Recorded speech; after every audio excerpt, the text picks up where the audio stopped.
everybody. Welcome back to another episode of Face Off Friday. Today we have TOPPS Series 1 Hobby versus 2 boxes of Big League Hobby. I figured this would be a nice video to do. A lot of times we have people that will stop into our live stream, stop by and be like, hey, Jebs, what's a nice hobby box to get for like $100? Or they might say $200. But you can get a hobby box of TOPPS Series 1 for less than $100. I think the average price of these is about $90. And these boxes here, depending on where you go, you might be able to find them for as low as $50 a piece. I think when they first came out, they were $50. When I bought them, I found some for $50 on release day. I think they have since gone up to around $60 to $65, but it's about a $50 box with Big League. And we're going to put these two against this one and see what is better. This will maybe give some of you that have that question, what should I do with $100? I would always say go hobby. If you're going to buy some cards with $100, usually it's a lot better investment than retail these days. But, you know, you can do whatever you want with your money, and this might give you an idea of something you might want to do with your money if you have $100. Let's start things off with Big League. We're going to see which is better. That's the purpose of this video. We're going to have these two together. They're going to team up, and we're going to take the top 5 cards that we find out of Big League, and then we're going to match them up against TOPPS and see if they can beat the TOPPS' top 5. So here we go. Jonathan Batchelder is our sponsor for this video. If you'd like to get your name on a card in any of our live stream breaks or a video like this one, you got to check us out on Patreon. We sell all of our spots there, and earlier today I just opened up the Saturday Showdown for sale. So we have, I think, 4 different cases that are up for grabs in the Box Wars tomorrow. Among them would be the 2022 TOPPS Chrome, Stadium Club Chrome, I should say. Case of that. We've got the TOPPS Jumbo case. We've got Legendary Cuts. We've got Allen Ginter Chrome. So should be a fun one. Also coming up this week, I just stopped off at Walmart. It was stock day, and they had just recently finished stocking. And I picked up some stuff we haven't opened yet, some from retail, like Blaster Box of Big League and what else? Elite Extra Edition and some other things. Super boxes were on the shelves. Those super boxes that people have seen selling at Walmart.com for $150. Those are actually third-party resellers. I grabbed the box for $40, so we'll be opening those up tomorrow. There's Gunnar Henderson 8-bit ballers. We're taking out the top 5, so the Gunnar Henderson goes in the maybe pile. Gunnar Henderson is off to a terrible start this year. Last time I checked a couple days ago, he was hitting in the 140s. And we'll see if he can turn things around. Hopefully he can, because it might not last too long. At least his time in the big leagues. Sometimes these guys have got a shot, these youngsters. And if they don't correct things soon, they'll be sent back down, because you do not want to destroy their confidence. You don't want to have a Jared Kelenic situation where Jared Kelenic, with all the talent in the world, could not get things going for a couple years here. And luckily for him, finally, it seems like he has turned a corner. Recently has been putting on a show. So far, nothing too crazy. We've got these Big League foil cards. Those are actually just considered common foils. There's one in every pack. We're looking out for the blue foils and the red foils, and if we get lucky, we'll find an orange foil. The orange foils are known as the Hall of Fame Super short prints. They're really tough to pull. It's 1 in 360 packs. The red foils, which all your good rookies like Adley Rutschman, and I think Gunnar Henderson and Michael Harris, they're all red foiled. Those are 1 in every 90 packs. And then your blue foils are about 1 per box, 1 in every 18 packs. Also, we've had some good luck with autographs in our last Box Wars. It seems that there's about an autograph in every other box, which is why I kind of got the idea. Why don't we do 2 boxes of Big League against 1 box of Hobby and see what can happen here. If you like autographs, buying the 2 boxes of Big League might be the better route, because let's just say if you buy 2 boxes, you're probably going to get an autograph. There's not a 100% chance, but you probably have a pretty good shot. I don't know, maybe a 75% chance of getting 1 auto just from the yields that I've seen. Now, I can't tell you exactly what the odds are of finding an autograph, because they're not listed on the pack anymore, at least for Big League. And with Series 1 Hobby, I found about half the time you get an autograph in there. So let's see what we've got coming up from this next pack. There's Bobby Witt Jr. 8-bit baller card. Really, there's not been too much craziness coming out of the Big League Hobby Box. I was hoping for an autograph, and it is not happening yet. This box I'm opening right now, this came directly from TOPPS when their box is released. Hey, we got an autograph right there. Tyler Magill, there's one. So this is going to, it's not numbered. I was hoping it was going to be a blue numbered card. Sometimes blues are out of 150. So Tyler Magill, one autograph on the board. But yeah, these dropped on TOPPS website. I think they were $50. I grabbed a couple boxes just for the heck of it. So let's see what else we can find. One auto. So hey, TOPPS Big League may have the lead here or be the favorite at this point over that TOPPS Hobby Box. Obviously, the Hobby Box is going to give you some numbered cards. I have found very, very few numbered cards in Big League. In fact, I did a box war with this, 2 weeks ago? And, man, we didn't find a single numbered card. I think it was the first time ever we had to run a randomizer to determine the winner of the box war. So probably not the greatest product for box wars, but a lot of the autographs that you will find in this product are numbered. All right, so really nothing too crazy in that first box. I don't even think, I mean, there was an autograph. That was nice, but there was no red foil, orange foil, and I don't think there was even a blue foil. So let's go ahead and wrap this second box up.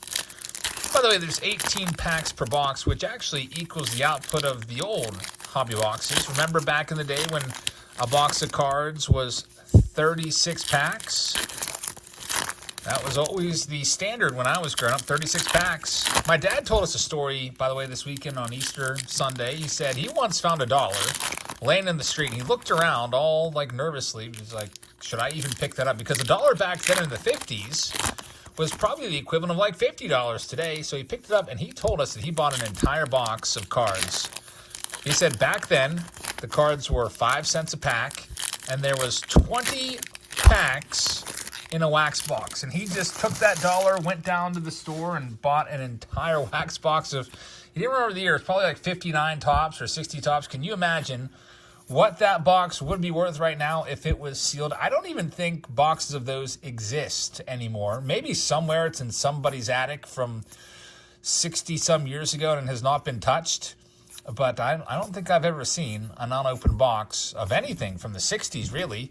I think the oldest box I've ever seen at the National was maybe 72, somewhere in there. The oldest box I personally ever opened was a 72 OPG box, which was absolutely awful. Let's not relive those memories. If you want to watch a absolute train wreck of a video, one of my worst ever, you can search Jab's Family 1972 OPG. Yeah, basically, I opened the cards. Every single card was destroyed inside. The gum had basically melted through all the cards. It actually looked like somebody took the box and threw it into the ocean. And then after letting it float for an hour, fished it back out. All the cards were just warped, and it was awful. Looked like the gum bled through every single card in the pack. And, man, just terrible. But anyway, Jonathan, here's your last stack. I'll tell you what, I do not even have 5 cards in the maybe pile. So with Big League, it's a lower end product. There's not a whole lot of great value in this. All the good rookies that you'd be searching for in 2023 TOPPS, like Adley Rutschman and Gunnar Henderson, Michael Harris. By the way, out of those 3, only Adley Rutschman is really doing anything this year right now. But they're super tough pulls in this, as they're all the red foil, 1 in 90 packs just to find 1 red foil. But you do have a chance at finding some autographs in these hobby boxes. Let's check this one out and see what we can find. Then we'll get into the Series 1 hobby box. I didn't tell you what I thought was going to be the winner either. I think going in, my gut said that the Big League was going to pull 2 autos. I have one for you. Hey, there's Adley Rutschman, 8-bit ballers. That's not the base rookie, by the way. You might be thinking, hey, Jabs, you keep saying it's so tough to pull Gunnar Henderson and Adley Rutschman. You just pulled them both. But those are inserts. Those aren't the base rookies, which would look like this design.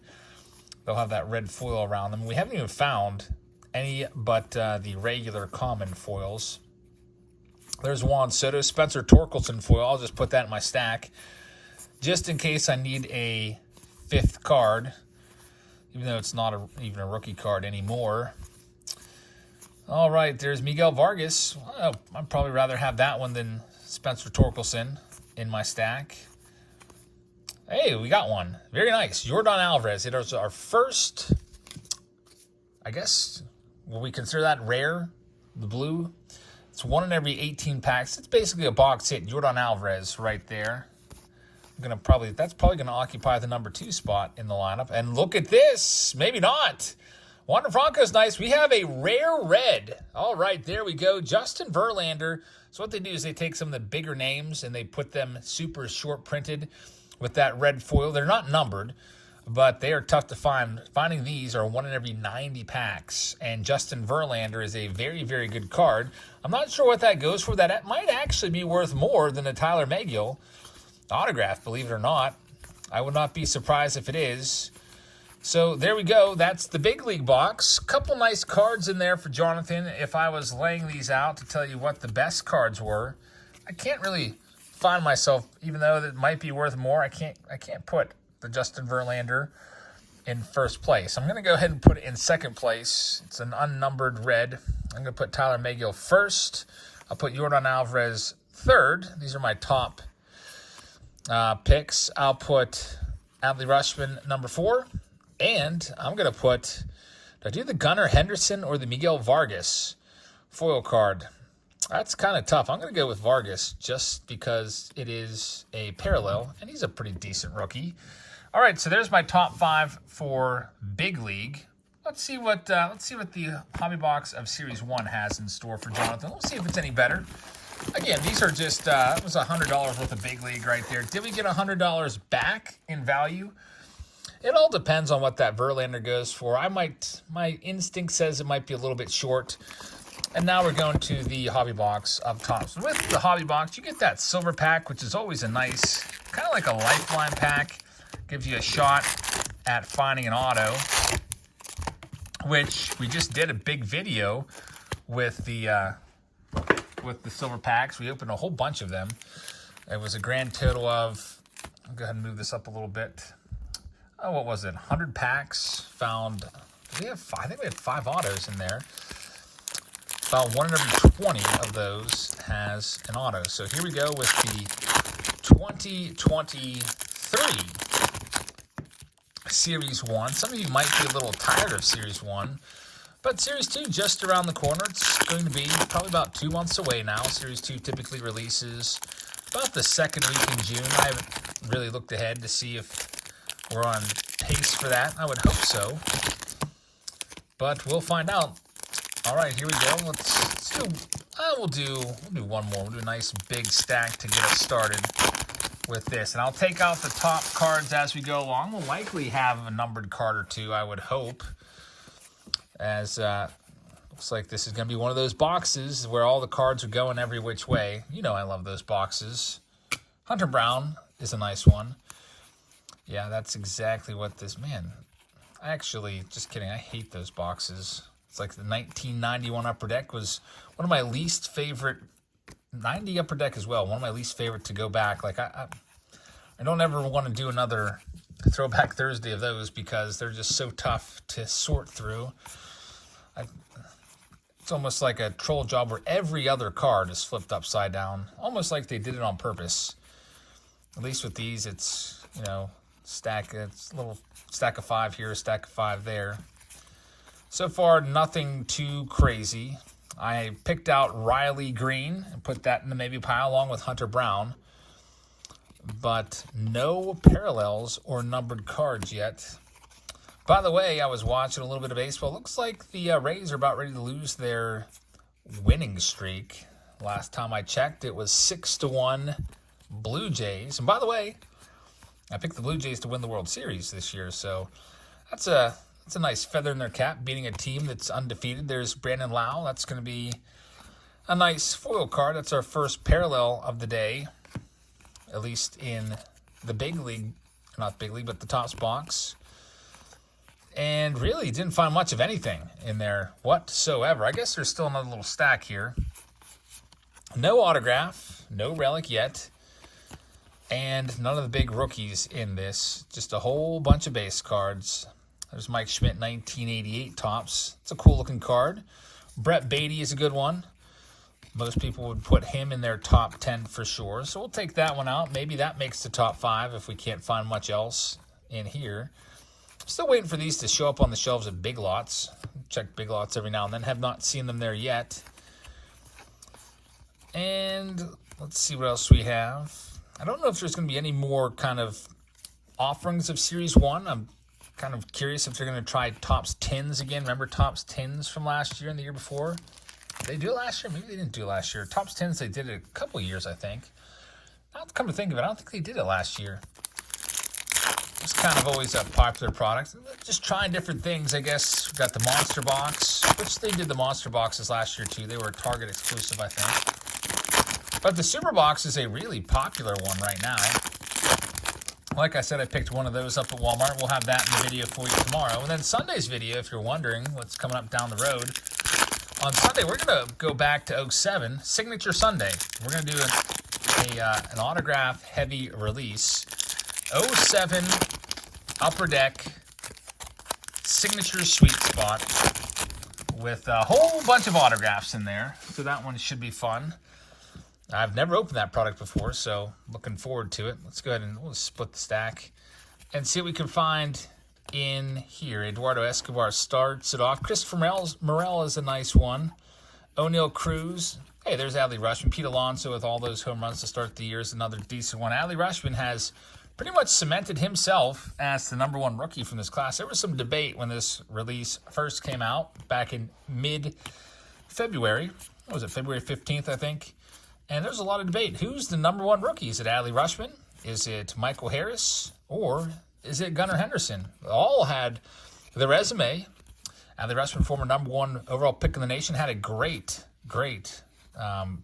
rookie season there with a, 5-point-something WAR. Michael Harris as well, great rookie season, won the Rookie of the Year. And Gunnar Henderson, the #1 overall prospect in all of baseball.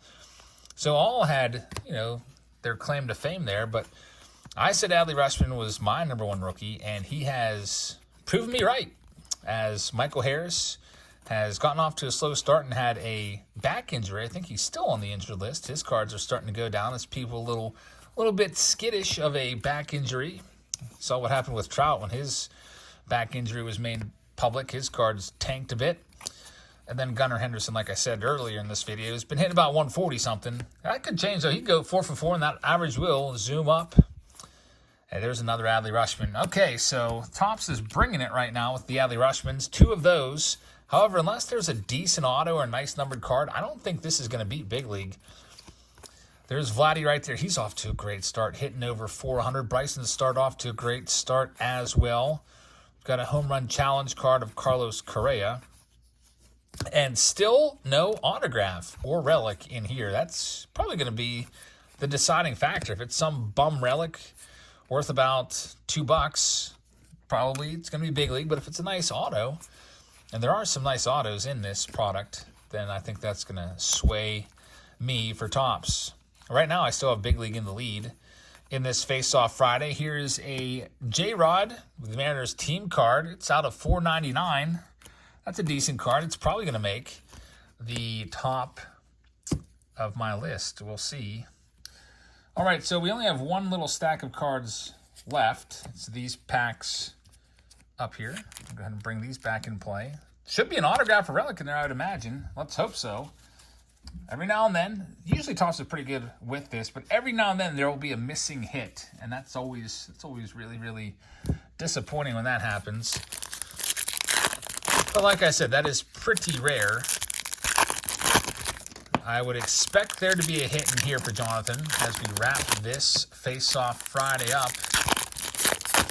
No live stream tonight. We'll be live again tomorrow with the Box Wars, the Saturday Showdown Box Wars, and then again, we'll be live on Sunday with an auction. So that is what is coming up. Saturday and Sunday live streams this week, and then Team Break Tuesday will be back this coming Tuesday on April 18th, Tax Day.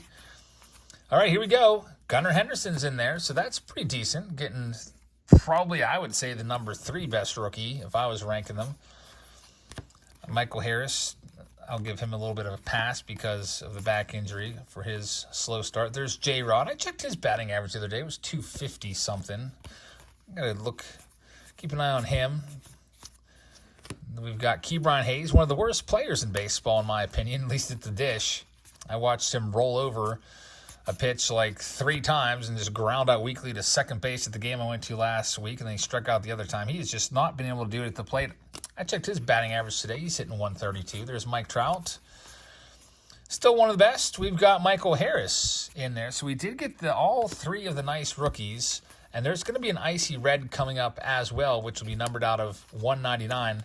However, there's new Mr. Moneybags. Ian Happ signed a nice $60+ million extension for 3 years with the Cubbies. Good for him. He's a Pittsburgh guy. Oh, man, that's a kind of a really sucky relic. No offense to the Giants fans or Mike Yastrzemski fans, but that's not a good relic. Dave, that's one of the lowest value relics you could probably find in this. So it's going to really be close. We'll see what else we can find. And then you can let me know in the comments if you'd like to tell me which box you think won, Topps or the 2 big leagues.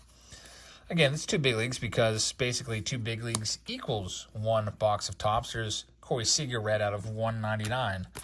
All right, so now I have the tough task of sorting these. But before I do that, cannot forget the silver pack because, hey, that's our second chance of finding an autograph. We've got Jazz Chisholm, Aaron Judge, Michael Harris, and Matthew Liberatore. Michael Harris is a nice one. I think I might even put that above the relic, to be honest with you. So here's my top 5 in the hobby box. I'll probably go the relic number 2. Number 3, I'll go with, I like the Adley Rutschman, so I'm going to go with Adley Rutschman number 3. And then it comes down to these parallels. Are they really worth, I don't know. I think this Adley Rutschman, I'm just trying to imagine. I could probably see that one with a couple dollar price tag at the card show. And then the 5th and final spot, do I give it to Harris, Henderson, J-Rod, Green, Corey Seager out of 199? That's a tough one.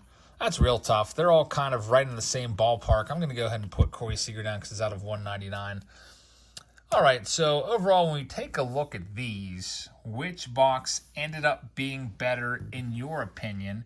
The Michael Harris kind of confuses things a little bit. If that wasn't in there, I think that Big League would have run away with it.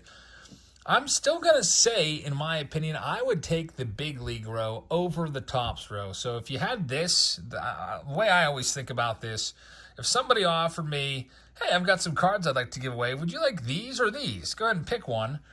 I probably would take the top row. So with the Tyler Mago auto, it's a pretty nice one. The Justin Verlander's a red foil. That's 1 in 360 packs. So there's some value there. Much tougher pull than anything else on the screen. So I'm going to go with Big League wins this. So if you'd like to pick up a box of Big League, they are about $50 to $60 depending on where you get them at, which is pretty good for a hobby box. There's no guaranteed auto, but like I said, it's about 1 in every other box has an auto. In fact, when I list the Team Break Tuesday, this coming Tuesday, I'm going to put a little caveat in there. I'm going to say I'm guaranteeing 5 autos from, say, 10 boxes. If not, everybody in the break gets a free hobby pack of Big League. I just feel like it's almost guaranteed. I think last time we had 6 or 7 within the range of 10 boxes. So we even had a box with 2 autographs come out in our last team break with Big League. So I think Big League takes this one. We'll have a little bit more of Big League for you tomorrow. It's one of the boxes I picked up at Walmart tonight. So there's a whole bunch of other boxes there. You can check that out tomorrow. But for right now, this is going to conclude this video. Check us out tomorrow for Walmart Sunday for Signature Sunday with the 2007 Upper Deck Sweet Spot signature boxes. First time ever seen on the channel. First time I'll ever see them as well. And then check out our live streams Saturday, Box Wars, Sunday, auction, and Tuesday next week for Team Break Tuesday. So thank you very much for watching. Have a fantastic rest of your Friday night, everybody, and I will see you all tomorrow. Good night, everybody.